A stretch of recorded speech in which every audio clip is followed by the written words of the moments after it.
जी। अखण्डमण्डलाकारं व्याप्तं येन चराचरं तत्पदं दर्शितं येन तस्मै श्रीगुरवे नमः। ध्यानमूलं गुरुमूर्ति पूजामूलं गुरुपदं मन्त्रमूलं गुरुवाक्यं मोक्षमूलं गुरुकृपा। हरि ओम। बहुत अच्छे। पिछली बार हम पुरुष के अर्थ को समझ रहे थे।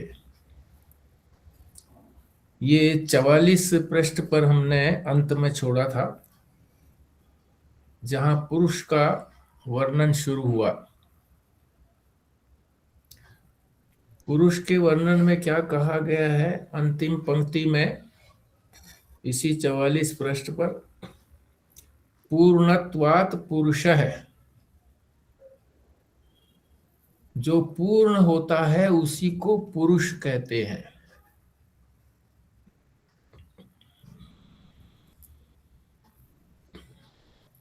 पूर्ण कहो, अखंड कहो, यानी उसमें खंड नहीं होते, टुकड़े नहीं होते।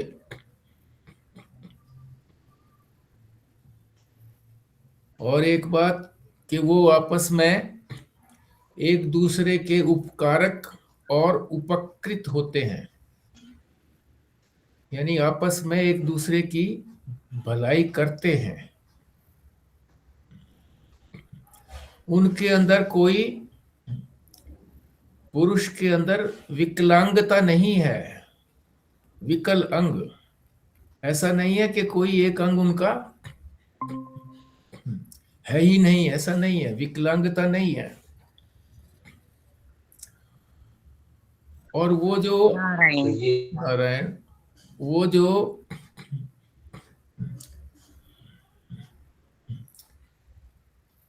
उसके अंदर अवयव है, अवयव, इसको भी याद रखना। अवयव का मतलब होता है अंग, और जिसके अंग होते हैं उसको कहते हैं अवयवी।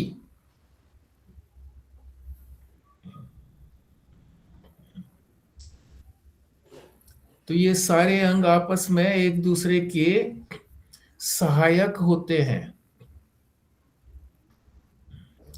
जड़ की तरह से नहीं है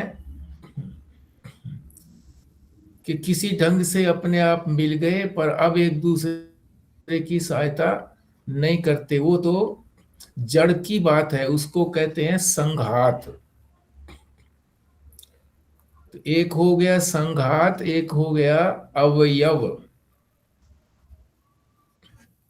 तो पुरुष जो है ये अवयव वाला है, संघात नहीं है।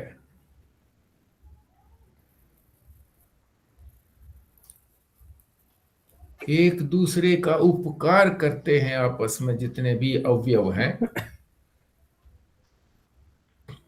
ये मोटी सी बात बता रहे हैं संक्षेप के अंदर, उसके बाद फिर विस्तार से भी समझेंगे इन्हीं चीजों को। और ये जो उपकारक और उपकृत जो भाव है,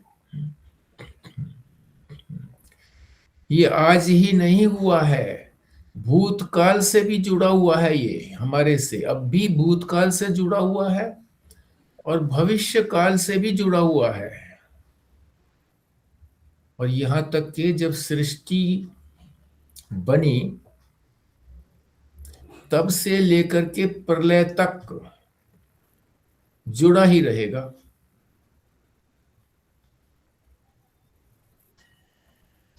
फिर ये जो सृष्टि हुई है इसको उत्पत्ति कहते हैं। सृष्टि का मतलब ही उत्पत्ति होता है। ये उत्पत्ति किसी ईश ने की है। ईश का मतलब ईश्वर। और ईश्वर कौन होता है? जो पूर्ण स्वतंत्र होता है, किसी की सहायता के बिना जो कुछ वो करना चाहता है वो कर लेता है। ये काम जो है ईश्वर ही कर सकता है, क्योंकि उसमें विशेष सामर्थ्य है। अन ईश नहीं कर सकता। जो ईश्वर नहीं है, जो परम स्वतंत्र नहीं है, जिसको किसी की सहायता की आवश्यकता पड़ती है, उसे ईश्वर नहीं कहेंगे। उसको क्या कहेंगे? अनईश। और अंत में फिर ये समझना है कि ये सृष्टि जड़ नहीं है, चेतन है। एक एक कण इसका चेतन है। तो ये मोटी बातें बताई हैं, इनको स्मरण रखना चाहिए। फिर सुन लो इनको, फिर विस्तार से कर लेंगे। पुरुष का की चर्चा हो रही थी, प्रारंभ ही की थी पुरुष की चर्चा पिछली बार। ये पृष्ठ संख्या 44 पर नीचे की पंक्ति है। उसमें पूर्ण अर्थ बताया है कि पुरुष किसको कहते हैं। पूर्णत्वात् पुरुष है, जो पूर्ण है। तो पुरुष का अर्थ हो गया पूर्ण। और पूर्ण को और समझना चाहो तो कहो अखंड। उसमें टुकड़े नहीं हैं, अवयव हैं। और वो अवयव जो हैं, अंग जो हैं, वो एक दूसरे का उपकार करने वाले हैं। विकलांग नहीं है पुरुष।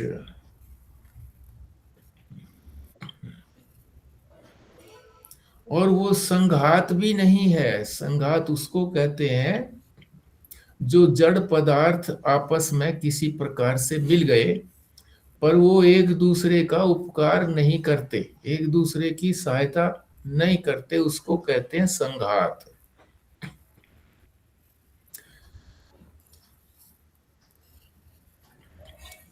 और ये उपकार और उपकृत जो है,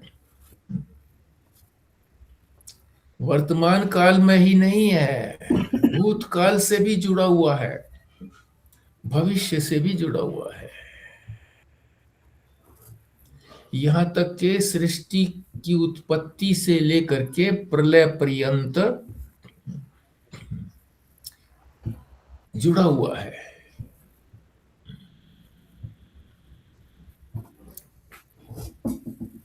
फिर अगली बात बताई थी कि ये उत्पत्ति जितनी भी है, सारा संसार जितना भी बना है, ये ईश्वर ही बना सकता है। ईश्वर कौन होता है? जो किसी और की सहायता के बिना उत्पत्ति कर लेता है, परम स्वतंत्र है। और अनीश उसको कहते हैं जो दूसरे की सहायता के बिना कुछ नहीं बना सकता। और अंत में बात ये समझनी है कि ये सारी सृष्टि जड़ नहीं है, चेतन है। इतनी बातें हमने समझनी है, मुख्य रूप से समझा दी हैं।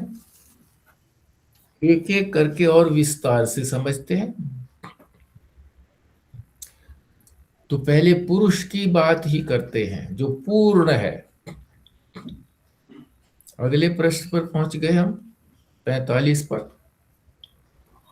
उसके सारे अवयव एक दूसरे से उपा उपकारक और उपकृत भाव से जुड़े हुए हैं। सारे अवयव, अवयव कहे ना, हाँ, अंग आपस में जुड़े हुए हैं, एक दूसरे की सहायता करते हैं। तो बताया है यहां इसमें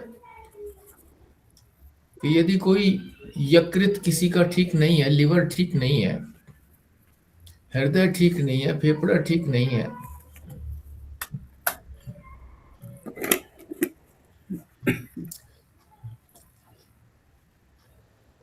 तो एक दूसरे की पूर्ति करते हैं ये। ऐसा नहीं है कि इसके अंदर वो अंग नहीं है, हीन अंग नहीं है। पुरुष जो है वो हीन अंग तो है नहीं, यानी विकल अंग नहीं है। परंतु किसी में कोई कमी होती है, लिवर में कोई कमी हुई, फेफड़े में कोई कमी हुई, तो एक दूसरे की पूर्ति करते हैं। और बताया है कि बलि भी देनी हो, बलिदान करना हो देवी पर, कुछ ऐसे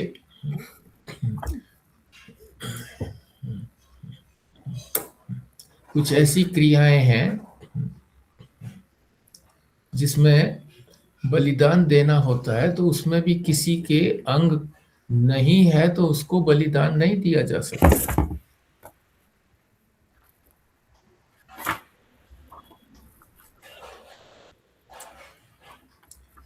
तो यही बात जो ये भूतकाल से और भविष्य काल से जुड़े हुए हैं,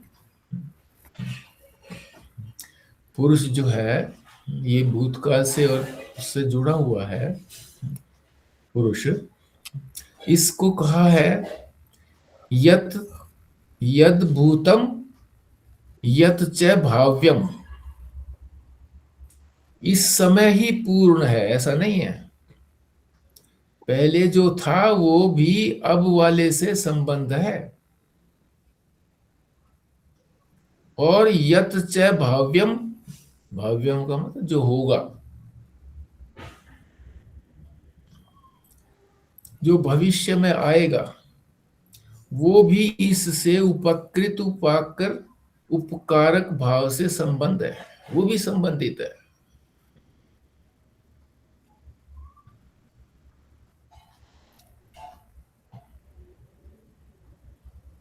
इसलिए सृष्टि के यहां भी ये भी कहा गया है कि सृष्टि के प्रारंभ से लेकर के अंतिम क्षण पर्यंत, महाप्रलय पर्यंत सब अखंड है, पूर्ण है। ये सिद्ध कर दिया, पूर्णता को सिद्ध कर दिया कि ये पुरुष पूर्ण है। पुरुष कौन हुआ? ईश्वर।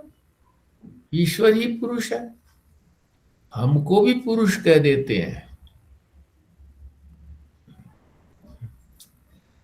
मनुष्यों में जो पुरुष स्त्री हैं उनमें है, जो मेल हैं उनको कह देते हैं पुरुष, मगर वो नहीं है।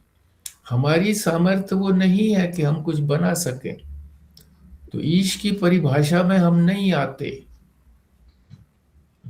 ईश की परिभाषा में तो जो ईश्वर हैं, जिन्होंने ये सारी सृष्टि उत्पन्न की है, पालन कर रहे हैं, अपने में लीन कर रहे हैं, वो है।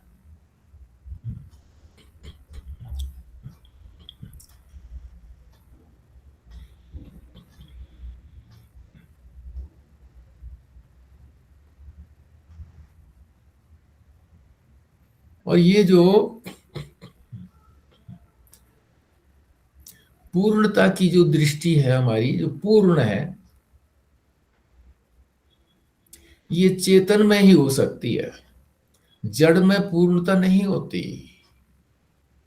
जड़ कभी पूर्ण नहीं होता, अखंड नहीं होता, टुकड़े हो जाते हैं उसके। पूर्ण में टुकड़े नहीं होते हैं। उसके अंग जो है वो कट पिट जाते हैं, पर पुरुष के अंग नहीं कटे होते। वो विकल अंग नहीं है, हीन अंग नहीं है, एक दूसरे के उपकारक हैं। जड़ पदार्थ जो हैं वो एक दूसरे के उपकारक नहीं है।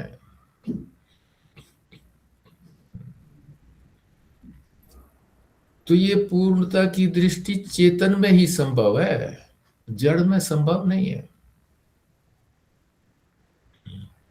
जड़ जो चीजें इकट्ठी होती हैं उसको तो संघात कहते हैं। संघात, समुदाय मात्र, इकट्ठे हो गए सब। इकट्ठे हो गए, पर एक दूसरे के उपकारक नहीं है।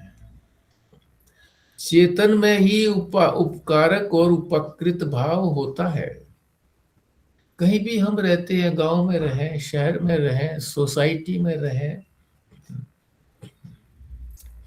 सब एक दूसरे से जुड़े हुए, एक दूसरे का उपकार करते हैं।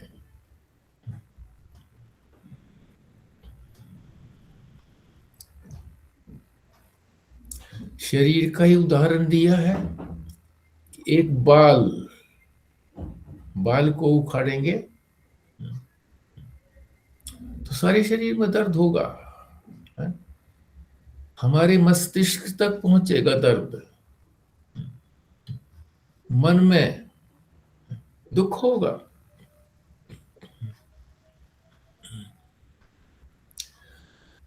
और उसकी पूर्ति को, उस कष्ट को दूर करने के लिए वहां पर अंदर से कोई तरल पदार्थ थोड़ा सा निकलता है और वो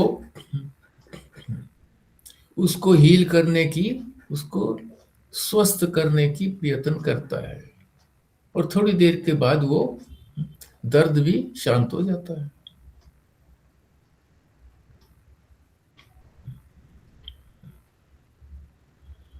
तो क्या बताया, पूर्णता की दृष्टि के अंदर पुरुष जो है वो, पुरुष की परिभाषा पूर्ण, अखंड, खंड नहीं है इसके अंदर, इसके कोई टुकड़े नहीं है, अवयव हैं जो एक दूसरे की सहायता करने वाले हैं। संघात की तरह से नहीं है कि जुड़ तो गए आपस में किसी ढंग से, किसी प्रक्रिया से, पर एक दूसरे के उपकारक नहीं है, भला एक दूसरे की सहायता नहीं करते हैं। अगर हम शरीर की बात भी बोलें, तो भी शरीर के अंदर जितने भी अवयव हैं, वो भी उपकारक और उपकृत भाव से ही तो रहते हैं। क्योंकि जो आँख है, वो पैर के कोऑर्डिनेशन में चलती है, पैर जो है, वो हाथ के कोऑर्डिनेशन में चलते हैं। तो सारी चीज़ें एक दूसरे को सहायता कर रही हैं। तो शरीर भी तो एक तरह का फिर अवयव वाला पूरा एक पूर्ण हुआ। हाँ, बिल्कुल, बिल्कुल पूर्ण हुआ। ये जब कह रहे हैं कि पूरा संसार जो है, वो एक है, पूर्ण है, पुरुष है, मतलब ये कहना चाहते हैं ना? हाँ, हाँ, हाँ, और वो चेतन है। और वो चेतन है। मतलब इसके अंदर जितने भी लोग हैं, चाहे वो जड़ है या चेतन है, उन सबको ये चेतन ही मान रहे हैं, और ये कह रहे हैं कि वो सब एक दूसरे के साथ जुड़े हुए हैं, सहायता हाँ। के रूप में। और आज से जुड़े हुए नहीं है, भूतकाल से भी जुड़े हुए हैं आपस में, और आगे भविष्य में भी जुड़े रहेंगे और एक जब दूसरे ये से। कहते हैं कि संसार चेतन है, तो इनका मतलब है कि ये ईश्वर की बात कर रहे हैं, क्योंकि सब में ईश्वर है, इसलिए ऐसा कह रहे हैं ना, चेतन है। पुरुष भी तो उसी को ही कहा है ना? हाँ, हाँ, पुरुष तो पूर्ण को कहा ना, पूर्ण को। तो संसार भी पूर्ण है, अधूरा नहीं बनाता कोई। पूर्ण, पूर्ण जो है वो पूरी चीज ही बनाएगा, अधूरा चीज उसने कोई भी चीज अधूरी नहीं बनाई है, और वो चेतन है। तो अभी तो हम लोग जो है ना, जड़ और चेतन का विभाजन, क्योंकि मोटे रूप से हमको मालूम पड़ता है कि चेतन में कोई ना कोई क्रिया होती है और जड़ में कोई अपने आप क्रिया होती नहीं है। यद्यपि वैज्ञानिकों ने भी सिद्ध कर दिया है कि एक परमाणु जो है वो भी, उसमें भी इलेक्ट्रॉन और प्रोटॉन घूमते रहते हैं, क्रिया है उसके अंदर भी, तो वो भी चेतन है, सिद्ध तो किया है। पर हमारी दृष्टि जो है वो स्थूल दृष्टि है। हम ये कहते हैं जो चीज जहां पड़ी है सो पड़ी है, वो जड़ है। चेतन जो है वो जिसमें कोई क्रिया होती दिखती है, उसको हम चेतन कहते हैं।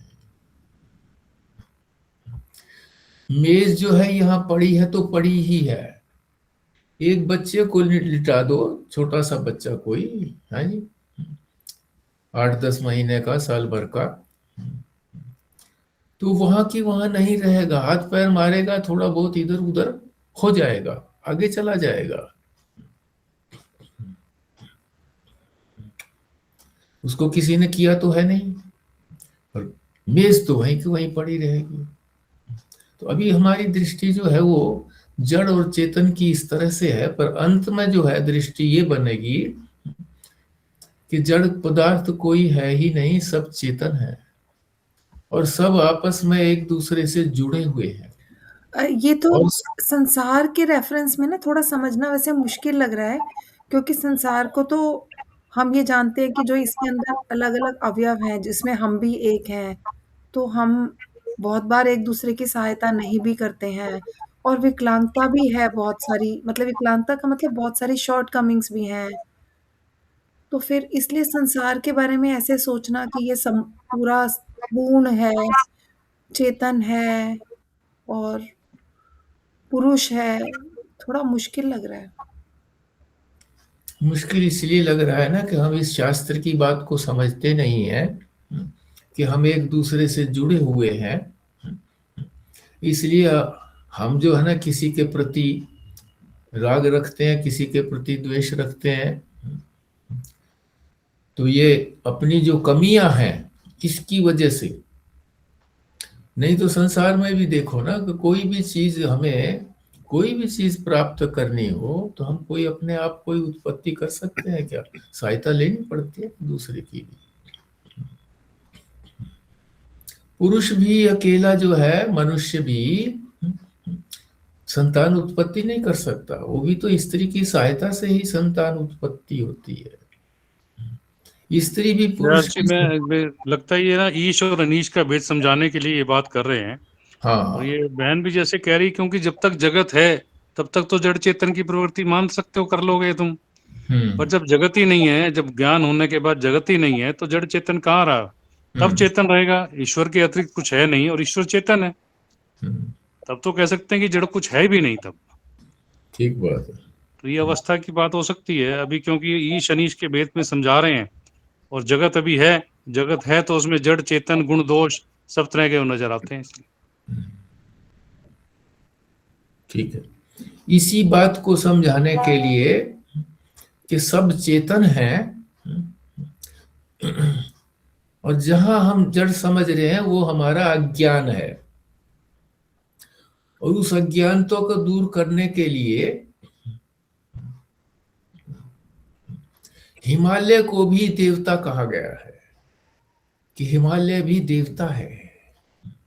और हमारे पुराणों में कथा भी आती है कि हिमालय में भगवान शंकर रहते हैं, वहां पर तपस्या करते हैं। हिमालय की पुत्री से भगवान ने विवाह किया।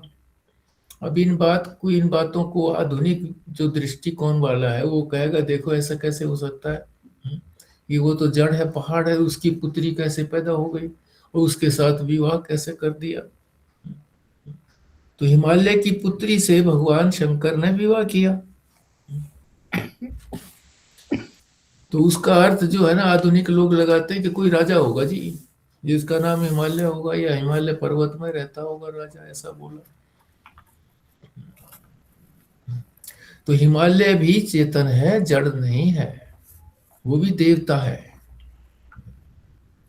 फिर चंद्रमा की और पृथ्वी की भी बात की है, कि चंद्रमा पर अब लोग जा रहे हैं वैज्ञानिक। अब कह रहे हैं जब हम वहां पहुंच गए तो देवता कहाँ रहा, वो देवता तो दिखा नहीं हमको वहां पर। तो उसके लिए कहा गया है कि अब वहां चंद्रमा की बात को छोड़ो, यहीं पृथ्वी पर बैठे हुए ही ये भी देवता है। और यही चेतन की दृष्टि लाने के लिए ही जो भी शास्त्र है, जितना भी शास्त्र है हमारा, सब चेतनता की दृष्टि को लाने के लिए ही है।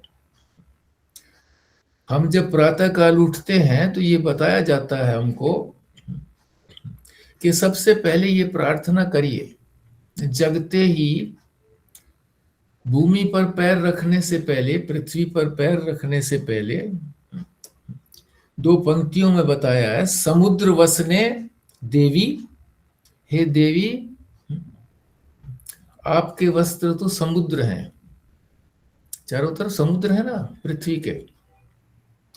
तो जैसे हमारे भी हम कपड़ा पहनते हैं तो अपने ऊपर ही पहनते हैं ना सारा, इसी तरह से उसने ये कपड़ा पहना हुआ है। समुद्र वसने, वसन माने वस्त्र, देवी पर्वत स्तने मंडले, और जो ये पर्वत है ये आपके स्तन है, माता के स्तनों से दूध निकलता है तो ये स्तन है। विष्णु पत्नी, आप विष्णु भगवान की पत्नी हैं। नमस्तुभ्यम, आपको नमस्कार है। पाद स्पर्शम, पैर का मैं स्पर्श करना चाहता हूं क्योंकि उसके बिना मैं रह नहीं सकता। क्षमस्व में, इसलिए मेरे को क्षमा करिए, यानी क्षमा प्रार्थना करके फिर पैर रखते हैं और उसको जो है चेतन की दृष्टि से देखते हैं, और उसी चेतन की दृष्टि से बताया है कि आपके वस्त्र जो है वो समुद्र है और पर्वत जो है वो स्तन है। विष्णु की आप पत्नी हैं, आपको नमस्कार करके फिर अपने पैर रखते हैं। चेतनता की दृष्टि लाना, यही सनातन धर्म की विशेषता है कि सभी चेतन है। यहां तक कि पहले गीता में हमने समझा भी था और कहीं भी समझा होगा कि मकान बनाते हैं तो सबसे पहले जो मकान बनाने वाला है उसकी पूजा करते हैं। जो मिस्त्री आता है उसकी जो कुदाली है उसके ऊपर भी नाला बांधते हैं, टीका लगाते हैं, उसकी भी पूजा करते हैं। भूमि जब खोदते हैं, नींव जब खोदते हैं तो नींव खोद करके वहां पर भी चेतनता की दृष्टि लाने के लिए प्रसाद वगैरह चढ़ाते हैं, दीपक जलाते हैं। भूमि से जब जल निकालते हैं बोरिंग करके तब भी इसी दृष्टि से। पर हम लोग जो है ना उनको ये समझते हैं कि ये मिठाई खाने के लिए कर रहे हैं, ये पैसे लेने के लिए कर रहे हैं, चेतनता की दृष्टि के लिए हो रहा है ये। तो हमें इस शास्त्र की बातों को मानना चाहिए। तो जैसे कह रहे हैं कि भी चंद्रमा तक पहुंच गए तो देवता नहीं रहा क्या? चंद्रमा तक पहुंचने से कोई देवता बना उसका खत्म हो गया कि चंद्रदेव? तो ये सब क्यों हम समझते हैं? अज्ञान के कारण, ठीक ज्ञान नहीं है हमारा। हमको धर्म को हम ये समझते हैं कि धर्म कुछ नहीं है, और जो ज्ञान के क्षेत्र में आ गया है वो कहता है धर्म की क्या जरूरत है, ज्ञान ही करना है हमको सीधा। अरे धर्म तो नौका है, उस नौका पर बैठ करके ही तो वहां तक पहुंचा जाएगा, ज्ञान तक योग्यता पैदा होगी। धर्म की बात को नहीं मानेंगे, ये सारी जितनी भी पुराणों की बातें हैं जो अधिकतर हमारी बुजुर्ग पीढ़ियों ने अपनाई हुई है, अभी भी अपनाई हुई है, मगर अब धीरे धीरे बदल रही है, पाश्चात्य दृष्टि आ गई है। तो ये कोई कपोल कल्पित कथाएं नहीं है, ये उद्देश्यपूर्ण कथाएं हैं, उद्देश्य है इनके पीछे। बृहदारण्यक उपनिषद की बात कही है, ये पृष्ठ 46 पर है। यह पृथ्वीयाम तिष्ठन, तिष्ठन माने जो रहता है, बैठा है। कौन? जो पृथ्वी में रहता है।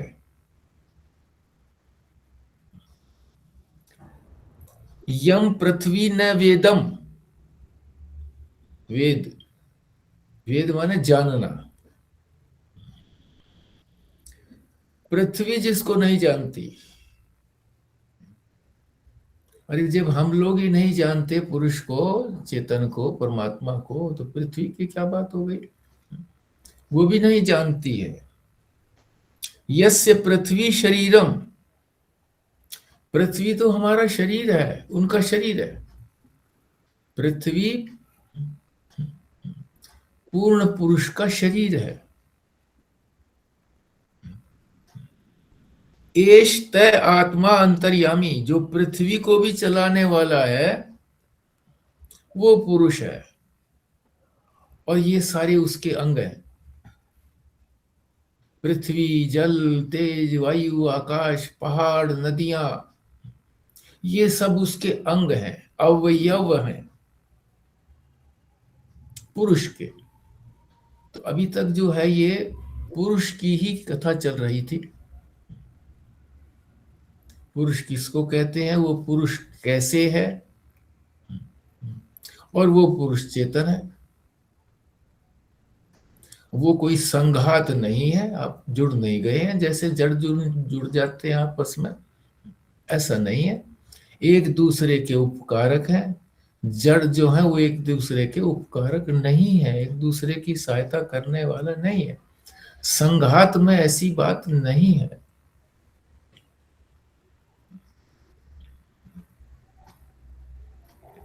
अनंत कोटि ब्रह्मांड के अंदर हर छोटी से छोटी चीजों से लेकर बड़े से बड़े पर्वत तक, ये सब उसी पुरुष के ही अवयव हैं, अंग है। हमें दिख सकता है कि भी एक छोटा अंग है, एक बड़ा अंग है, तो हमारे शरीर में भी इसी तरह से है ना, कोई छोटा अंग है, कोई बड़ा अंग है। हड्डियां हैं, उनमें कोई छोटी छोटी हड्डियां हैं, जैसे पैरों की उंगलियों की, हाथों की उंगलियों की छोटी हड्डियां हैं, वो भी जुड़ी हुई है आपस में, बल्कि जोड़ है उनमें। और पैर की ही जो नीचे की हड्डी है, साथल की हड्डी है, वो बड़ी है।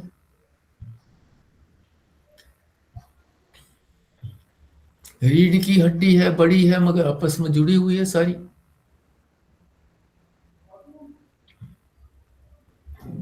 सब एक दूसरे से उपकारक और उपकृत भाव से जुड़े हुए हैं। और ये भी कहा है कि छोटी से छोटी चीज भी पूर्ण महत्व है, उसका भी पूर्ण महत्व है, कम महत्व नहीं है।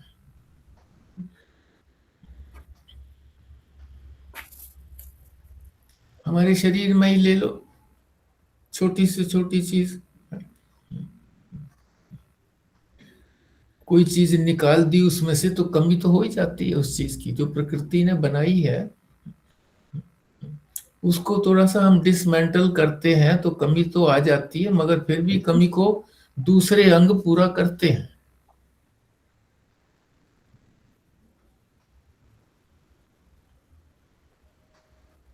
जैसे गाल ब्लैडर में स्टोन हो गए, तो गाल ब्लैडर जो है एक स्टोर हाउस है, किसका? पित्त का, बाइल का।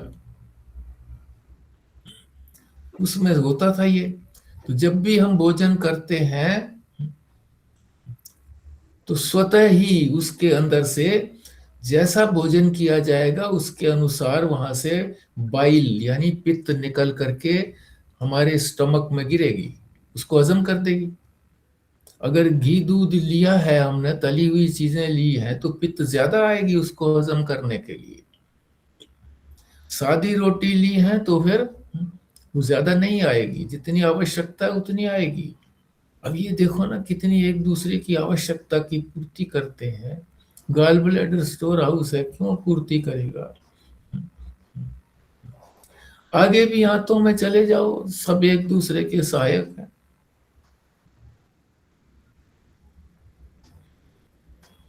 शरीर में किसी भी प्रकार की कोई पीड़ा हो जाती है तो दूसरे अंग या खून जो है, जिसके अंदर वो श्वेत कण होते हैं, व्हाइट ब्लड सेल होते हैं, श्वेत रक्त कण, वो वहां पहुंच जाते हैं। वो लड़ाकू है, डिफेंस है, वो डिफेंस के लड़ाकू आदमी है। तो वो लड़ करके उस दुश्मन को हरा देते हैं, मार देते हैं। और कम अगर उनकी टुकड़ी कम होती है तो और ज्यादा पैदा हो जाते हैं, वो और ज्यादा इकट्ठे हो जाते हैं WBC, व्हाइट ब्लड सेल। तो ये काम जो है ना, ये अवयव में ही हो सकता है, संघात में नहीं हो सकता। अवयव जो है वो आपस में जुड़े हुए होते हैं, एक दूसरे के उपकारक होते हैं, एक दूसरे की भलाई करते हैं, मगर संघात में एक दूसरे की भलाई नहीं होती। आगे फिर ये 47 पृष्ठ पर कह रहे हैं, लोक की बात कह रहे हैं, लोक।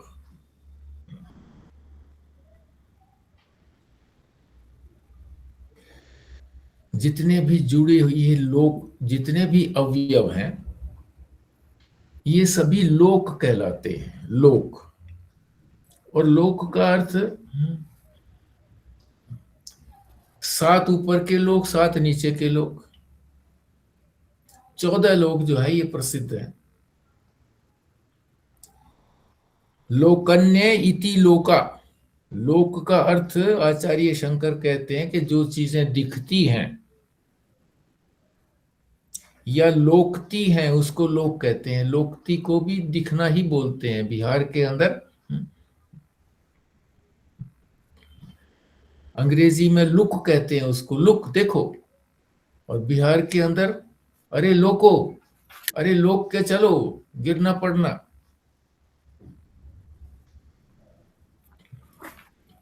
ज्ञानेंद्रियों से जितने हम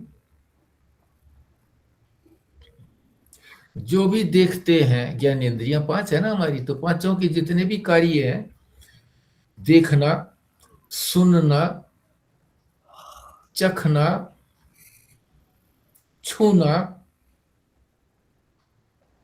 सूंघना, ये सारे जो विषय हैं, इनको विषय कहेंगे, पदार्थ वो कहोगे, ये कार्य करते हैं, ये लोक हैं। इन सबको लोक कहा है। ये अवयवंत है, सब एक दूसरे से उपकृत और उपकारी भाव से जुड़े हुए हैं, एक दूसरे की सहायता करते हैं। तो जो एक दूसरे की सहायता करता है,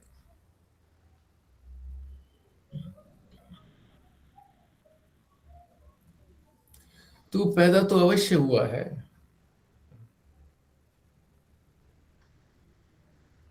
उत्पन्न हुआ है। जहां कहीं भी हमें अवयव वाला कोई प्राणी दिखाई दे, अवयव वाला, अंगों वाला प्राणी, प्राणी की बात कर रहे हैं, जड़ की नहीं कर रहे हैं, तो ऐसा नहीं होता कि जो पैदा ना हुआ हो।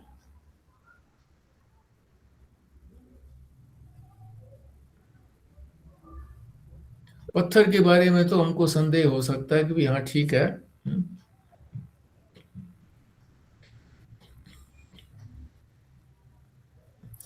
इन्हें किसी ने पैदा किया या ऐसे ही परमाणु इकट्ठे हो गए। लेकिन क्या किसी प्राणी के विषय में किसी को ये होता है कि ये अपने आप हो गया? बच्चा देख करके ये कहते हैं कि ये अपने आप हो गया? क्या बनाया ना किसी ने, के बना है, वो उत्पत्ति वाला है। और पुरुष जो है वो अनादि है, वो उत्पत्ति वाला नहीं है। पुरुष अनादि, अनादि का मतलब जिसकी शुरुआत ही नहीं हुई है, यानी उत्पन्न ही नहीं हुआ है, अनादि। तो अनादि हुआ तो उसकी उत्पत्ति नहीं है, उत्पत्ति नहीं है तो वो पूर्ण है।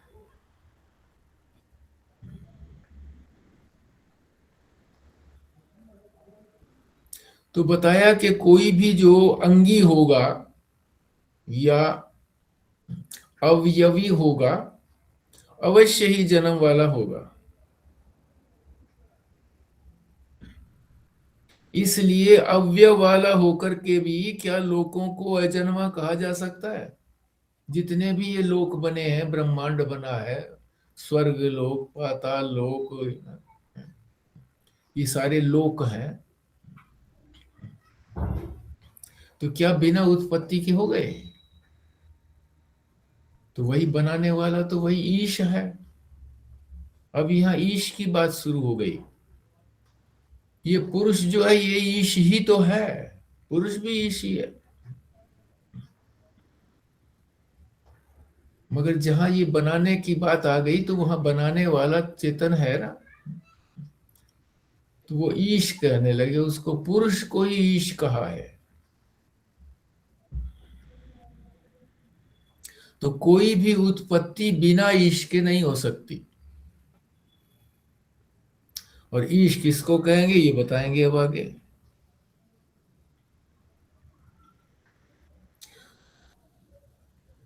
जो अंगी है, अंग वाला है, या अवयवी है, अंगी वाला अंगी का मतलब है जिसके अंग हैं, अंग नहीं कहा इसमें, जिसके अंग होते हैं उसको कहते हैं अंगी, जिसके अवयव होते हैं उसको अवयवी।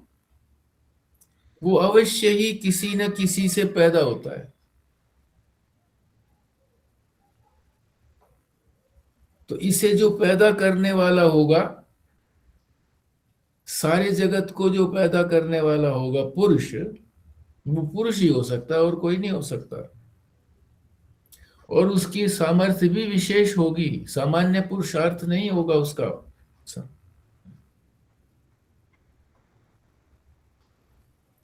तो वो जो है उसको ईश ही कहा जा सकता है, अनीश नहीं। और ईश की परिभाषा क्या है कि जो बिना किसी बाहरी कारण के, बाहरी कारण का है, अपने अंदर की कारणता तो अपनी हो गई उसकी, बाहर की, बाहरी कारण के खुद ही प्रकट होकर, प्रकट हुआ है। पुरुष जो है वो प्रकट हुआ है, उत्पन्न नहीं हुआ। पर उसने जो भी कुछ सृष्टि की है वो उत्पन्न की है खुद ही, बिना किसी कारण के सारी सृष्टि बनाने में जो समर्थ है, उसी को ईश कहा है।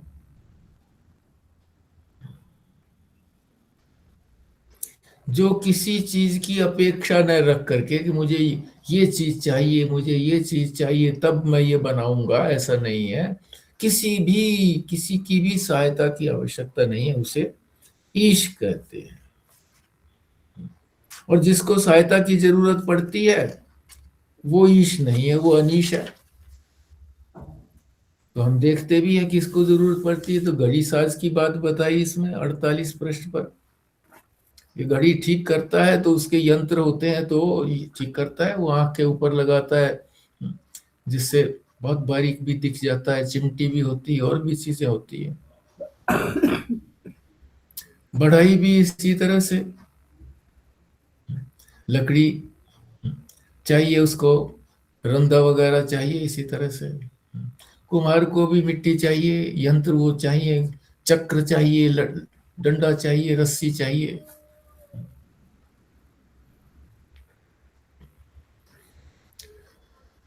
तो ये सब परतंत्र होकर के काम करते हैं, एक दूसरे की सहायता के बिना नहीं करते। मगर ईश जो है उसको किसी की भी सहायता की आवश्यकता नहीं है, बिना किसी सहायता के सारे संसार को बनाता है। इसीलिए ईश्वर की परिभाषा क्या दी जाती है कि जो सृष्टि के अभिन्न निमित्तोपादान कारण है, जो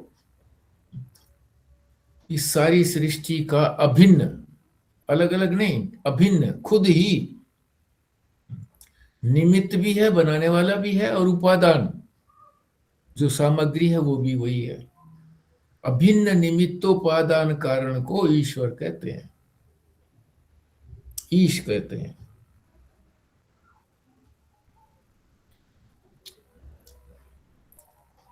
और जिसे जो है किसी सामग्री की जरूरत पड़ती है, तो वो ईश नहीं होगा, क्योंकि वो सर्वथा स्वतंत्र नहीं है।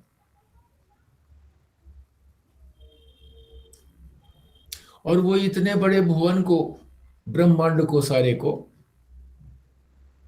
कैसे उत्पन्न कर सकता है? नहीं कर सकता। और मान लीजिए वो उत्पन्न करता है तो सामग्री कहां से लाएगा? क्योंकि उसमें तो ब्रह्मांड उत्पन्न हुआ नहीं है अभी, तो वहां तो कोई सामग्री है नहीं उसके पास। तो बनाएगा तो किसी और ब्रह्मांड से सामग्री लेकर के आएगा। तो वहां जो किसी ने बनाई होगी सामग्री दूसरे ब्रह्मांड में, तो दूसरा ईश्वर हो गया।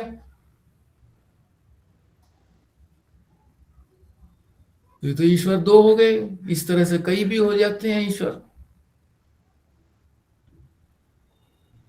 अनंत ईश्वर मानने पड़ेंगे फिर तो। जो जो सामग्री चाहिएगी, जहां जहां वो पैदा हुई है, जिसने बनाया है, तो वहां का वो ईश्वर होगा। तो अनेक ईश्वर हो गए।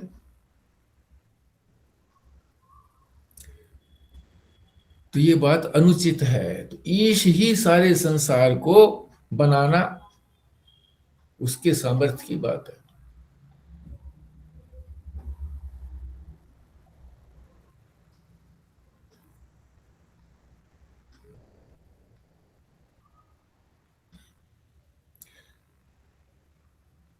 जो अनीश्वर है, यानी जो ईश नहीं है, वो इस सारे ब्रह्मांड को अवयवी नहीं समझ सकता कि ये सारा ब्रह्मांड जो है ये अवयवी है, एक दूसरे से जुड़ा हुआ है, एक दूसरे की सहायता करने वाला है। अब अनीश्वर नहीं समझ सकता, ईश्वर ही समझ सकता है। क्योंकि ईश्वर ने ही सारी व्यवस्थाएं की हैं, ईश्वर ने ही बनाया सब कुछ।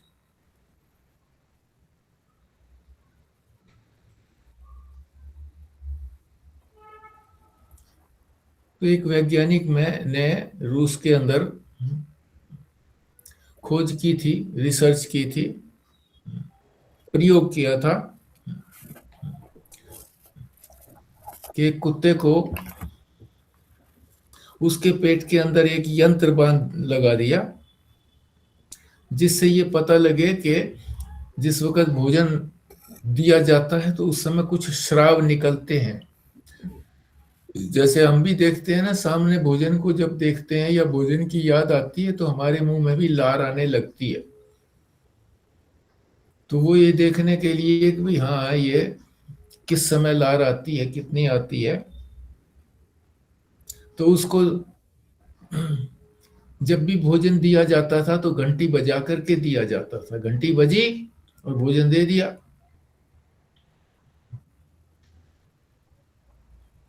तो उसका श्राव निकलने लगता था। घंटी बजते ही श्राव निकलने लगता था। और फिर उसने ये भी किया कुछ दिनों के बाद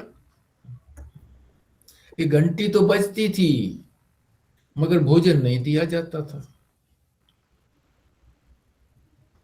तो फिर वो श्राव निकलना बंद हो गया घंटी के साथ। देखो कितनी चेतनता है, कितना आपस में जुड़ाव है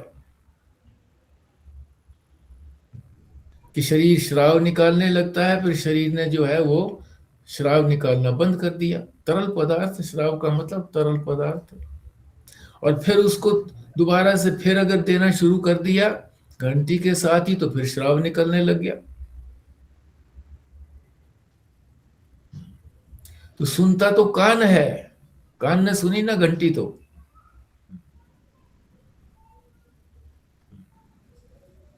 और समय का अंदाजा लगाती है आंख, सूर्य आदि को देख करके।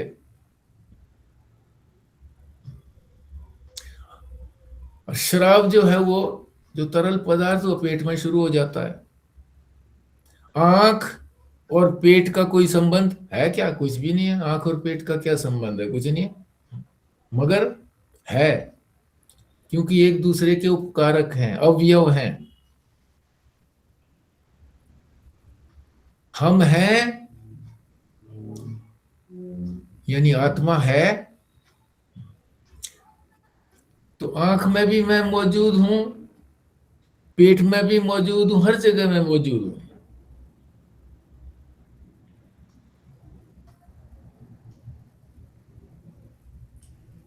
तो यह व्यवहार की भी बात बताई है महाराज जी ने कि यदि पेट को स्वस्थ रखना है तो निर्धारित समय पर भोजन लेना चाहिए, क्योंकि वो तैयार हो जाता है निर्धारित समय पर भोजन लेने के लिए हमारा पेट। इसीलिए लोगों के पेट ज्यादा खराब इसलिए होते हैं कि गैर टाइम से खाते हैं, गैर टाइम से, कभी कभी खा लिया, कभी कभी खा लिया, कभी कभी, या दिन में थोड़ा थोड़ा चरते रहे सारा दिन। निश्चित समय पर खाएं। तो जो व्यवस्था परमात्मा ने बना रखी है उसी व्यवस्था में रहें। ये रात और दिन की ड्यूटी होती है भी बड़ी मुश्किल से एडजस्ट होती है। वो अमेरिका वासी जो हमारे साथ जुड़ते थे तो वो यही बताते थे कि यहाँ से जब हम जाते हैं तो वहाँ कई दिन लगते हैं एडजस्ट होने में, क्योंकि वहाँ रात और दिन का ये जो फर्क है। यहाँ आते हैं तो भी कई दिन लगते हैं जुड़ने में।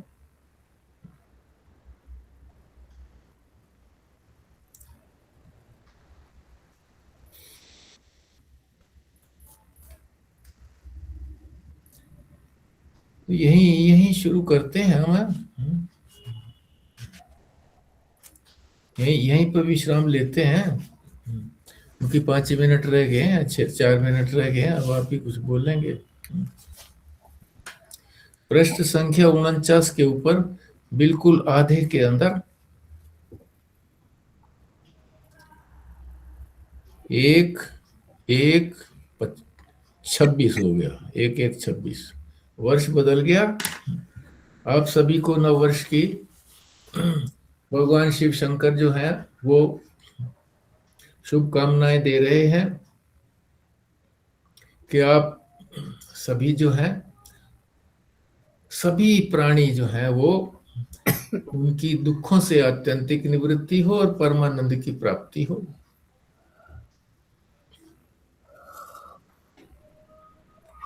जी।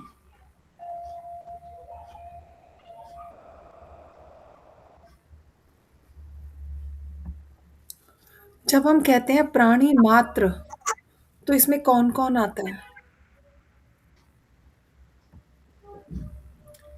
देखो, प्राणी के लिए तो कहा है जो सांस लेते हैं। तो सांस लेने के लिए तो जगदीश चंद्र बसु ने ये सिद्ध कर दिया कि पेड़ पौधे भी सांस लेते हैं, और हैं भी वो, मतलब उनमें भी रिएक्शन होता है। छुई मुई को पौधा होता है एक, छुई मुई को छुओ तो एकदम उसके पत्ते सिकुड़ जाते हैं, फिर थोड़ी देर में फिर खुल जाते हैं। तो चेतन है। और उन्होंने तो प्रयोग कई किए हैं कि वहां पर संगीत बजाया तो वो पौधे ठीक से पनपने लगे। उनको भी जो है वो धूप की आवश्यकता पड़ती है, ताजी हवा की आवश्यकता पड़ती है, जल की आवश्यकता पड़ती है। तो एक दूसरे से सभी जुड़े हुए हैं।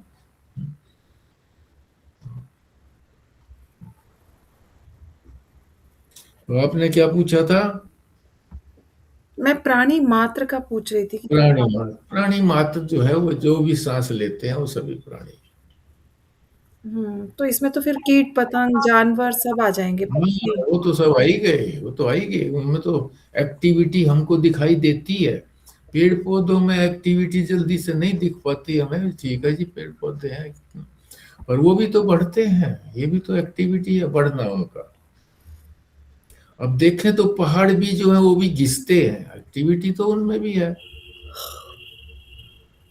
पर स्थूल दृष्टि से नहीं देख पाते हम उनको, कैसे कैसे देख रहे हैं हम।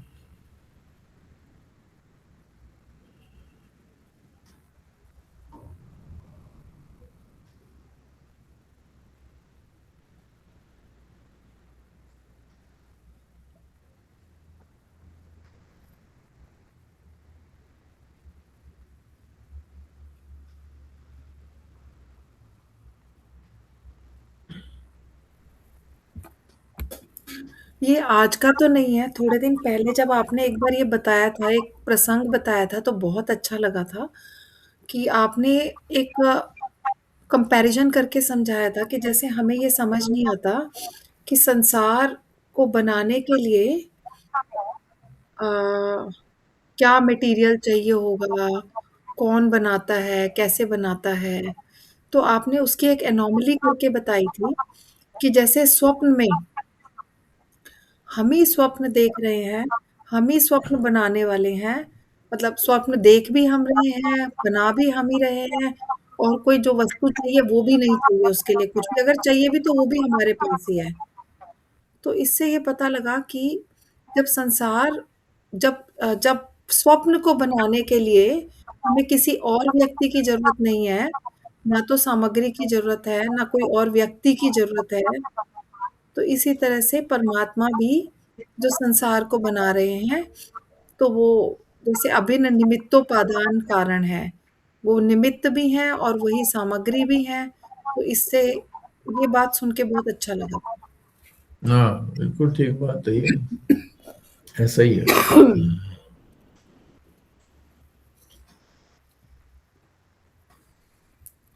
और दूसरी बात ये पता लगती है कि जैसे वो कल्पना है, सारी संसार भी कल्पना है। हम इसको जब तक सच्चा समझते रहेंगे, इसमें उलझे रहेंगे।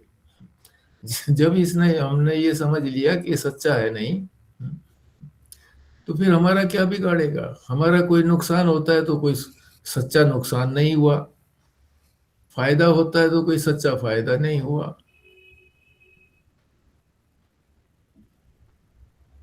हमारी सामर्थ्य का पता लगता है स्वप्न से कि हम सामर्थ्य में देखो क्या बना सकते हैं। पैर कट जाए तो भी हम जो है ना वो पहाड़ के ऊपर चढ़ जाते हैं, और पैर होते हुए भी पहाड़ पे नहीं चढ़ सकते, पैदल चलना भी कठिन, तो पहाड़ पे चढ़ जाते हैं। हमारी सामर्थ्य को बताता है। तो ईश्वर की सामर्थ्य तो अनंत है, सामर्थ्य हमारी भी है, क्योंकि हम भी तो जैसे भक्त कहते हैं कि हम भी जीव अंश हैं, अंश। तो अंश तब तक ये है जब तक हम उसको अंशी समझते हैं, परमात्मा को अपने से बड़ा श्रेष्ठ समझते हैं, तब तक वो अंशी, हम अंश हैं, वो अंशी है। और जब एक समझ लेंगे कि मेरे में उनमें कोई अंतर नहीं है, तो फिर एक ही है बस, द्वैत है ही नहीं। भक्ति में द्वैत रहता है।